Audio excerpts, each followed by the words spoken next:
Sidwell is officially becoming the most terrifying monster this town has ever seen. And guys, I don't think people in Port Charles even realize how deep this nightmare really goes yet. Because the more I look at everything that's happened lately, the more it feels like we're not watching random tragedies anymore. No, we're watching a carefully orchestrated reign of terror, a pattern, a system. And at the center of it all, Sidwell. And here's the truly disturbing part. What if poison was never just a weapon for Sidwell? What if it's his signature, his obsession, his way of controlling people without ever leaving fingerprints behind? Because if you really sit down and connect the dots, there are at least 6 living victims tied to these mysterious drug attacks. 6 people whose lives were shattered in completely different ways. Yet, somehow, all roads keep leading back to Sidwell. And then there's the 7th victim, the one who didn't survive. Dalton. Yeah.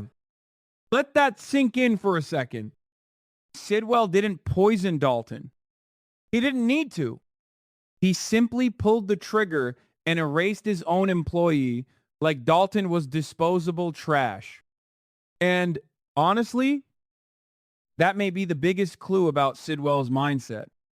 Because when poison fails, Sidwell escalates. Now, let's talk about Anna first, because I still don't think fans are fully processing how horrifying Anna's situation really is. Anna wasn't just attacked. She was psychologically destroyed. She was imprisoned, drugged, manipulated, forced into paranoia so severe that now people look at her like she's unstable instead of recognizing she was targeted. And if you ask me, that may have been Sidwell's most brilliant move yet. Because what better way to silence someone dangerous than making everyone think she's mentally ill? Anna knows something is wrong. I truly believe that. But every time she tries to speak, her credibility gets questioned because of the damage those hallucination drugs caused. And meanwhile, Sidwell stays clean, untouchable. That's what makes him terrifying. He doesn't just attack bodies.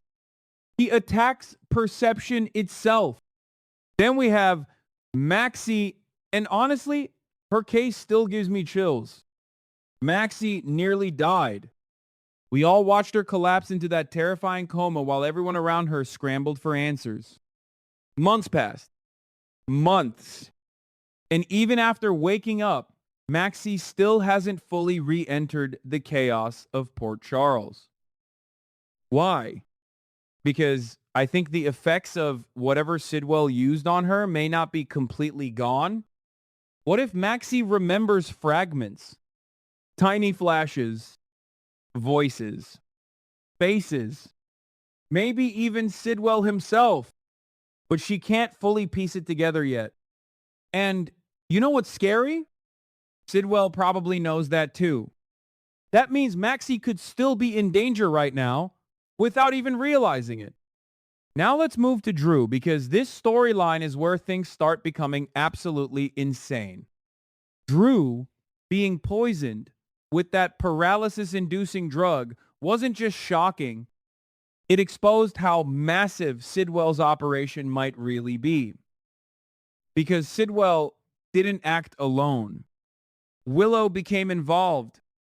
And I know fans are divided about Willow right now, but come on. Something about her behavior has felt deeply off lately. Almost like she's trapped in something way bigger than herself. Was Willow manipulated, threatened, brainwashed? Or did Sidwell somehow convince her she was helping Drew instead of hurting him? That's the question I can't stop thinking about.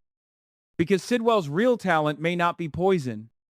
It may be turning vulnerable people into accomplices without them realizing they're destroying lives. And then Brennan became victim number 5.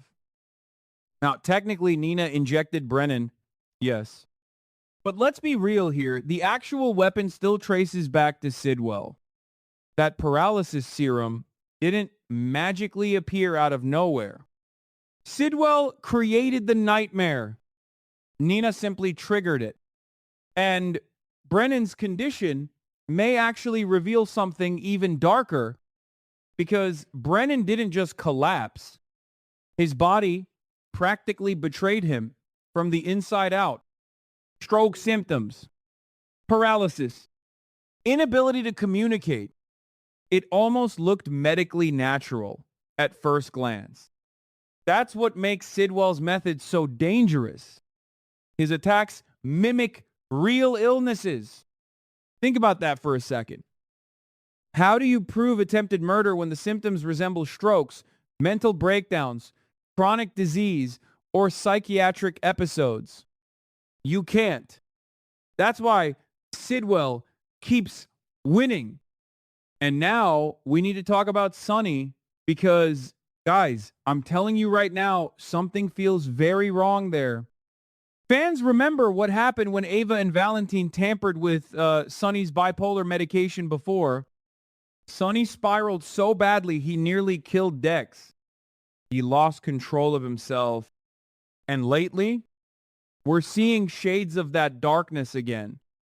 Sonny's rage feels different, more impulsive, more unstable.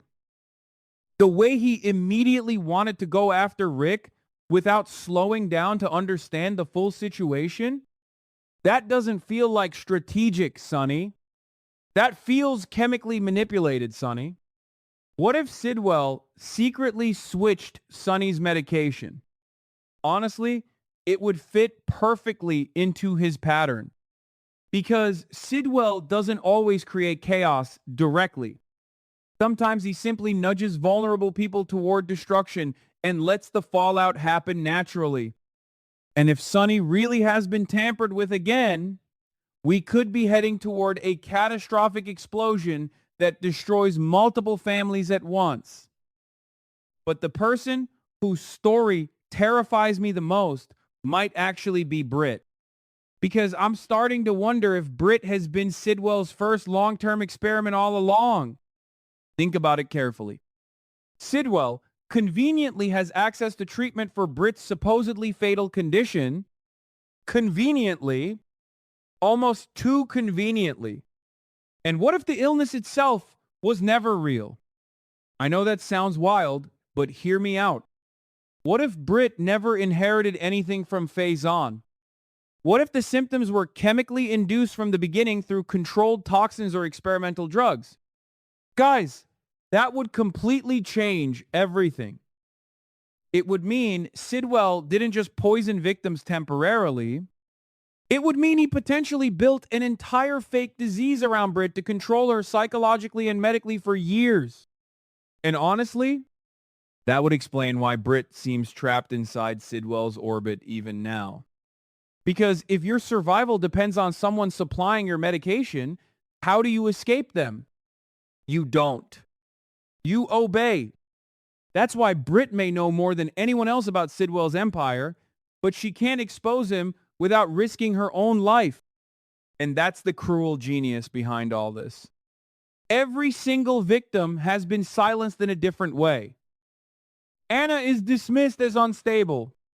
Maxie disappeared into recovery. Drew can barely fight back physically. Brennan can't even communicate properly. Britt is trapped inside Sidwell's control. And Sonny doesn't even realize he may be compromised again. 6 victims.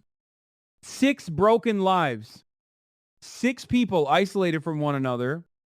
But here's the twist I keep coming back to. What happens if they finally start comparing notes? Because separately, they all look like isolated tragedies. But together, they form a horrifying conspiracy. And I honestly think that's what Sidwell fears most. Not the police. Not Jason. Not Carly. The truth. The moment these survivors realized they were all poisoned, manipulated, or psychologically targeted by the same man, Sidwell's entire empire could start collapsing overnight. But before that happens, I think Sidwell may strike again. Because Monsters like Sidwell don't stop when they're winning. They get bolder, sloppier, more addicted to power. And if there's an eighth victim coming, I'm genuinely afraid it could be someone nobody sees coming. Maybe someone close to Sonny. Maybe someone investigating Dalton's death. Or maybe someone who accidentally discovers Britt's secret.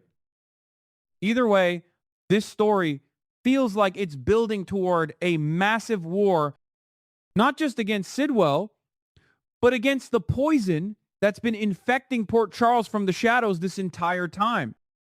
And when the truth finally explodes, I don't think this town will ever be the same again.